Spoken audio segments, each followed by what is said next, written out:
নজর রাখবো পরবর্তী সংবাদে।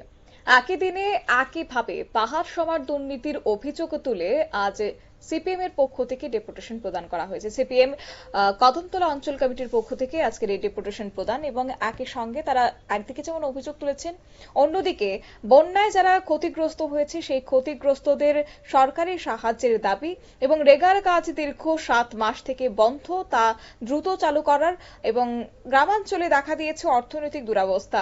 এই এছাড়াও 2023-24 এবং 2024-25 অর্থ বছরে বিভিন্ন প্রকল্পে ব্যয় করা টাকার হিসেব পেশ করা ইত্যাদি মোট 7 দফা দাবিতে সামনে রেখে বাঘন গ্রাম পঞ্চায়েত সচিবের নিকট আজকে ডেপুটেশনে সামিল হয়েছে সিপিএম কদমতলা অঞ্চল কমিটি।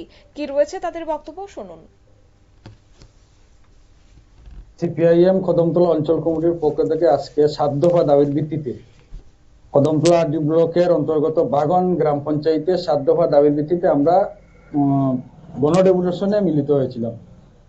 এই দাবিগুলা আমরা পঞ্চায়েত সচিবের নিকট গ্রহণ করি এবং যে দাবিগুলোর মধ্যে উল্লেখযোগ্য কিছু দাবি আছে আমাদের, যে দাবিগুলা আমরা টিডিএফ এবং এফএফসি টাইট এবং আনটাইট ফান্ডের গত 24 এবং 25-এ কি অর্থ বছরে কি কি খরচ করা হয়েছে, কি কি প্রজেক্ট নেওয়া হয়েছে, এই হিসাবটা আমরা চেয়েছিলাম। উনি কিন্তু দিতে পারেননি। উনি বলছেন আমাদের 1 সপ্তাহের মধ্যেই, আগামী 13 তারিখের মধ্যে উনি আমাদের তথ্যগুলা দিয়ে দেবেন, এই সময় পারেননি।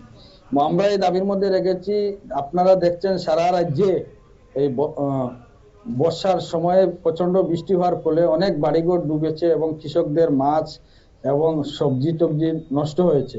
তো সরকারের কোনো উদ্যোগ নেই তাদের ক্ষতিপূরণ দেওয়ার, এবং পঞ্চায়েতেরও ফান্ড আছে, পিডিএফ ফান্ড থেকে করা যায়, কিন্তু মানুষ এত ক্ষতিগ্রস্ত হওয়ার পরেও মানুষের এই বন্যা ক্ষতিগ্রস্তদেরকে আর্থিক সাহায্য দেওয়ার কোনো উদ্যোগ নাই। আমরা দাবি রাখছি যাতে বন্যা ক্ষতিগ্রস্তদের আর্থিক সাহায্য প্রদান করা হয়। এবং রেগার কাজ আপনারা জানেন, আমাদের গ্রামীণ মানুষের সবচেয়ে রোজগারের হচ্ছে রেগা। তো রেগা প্রায় 6-7 মাস থেকে বন্ধ। অনেক আছে 24 এবং 25 অর্থ বছরে কাজ করেছেন, এখন পর্যন্ত পেমেন্ট পাননি।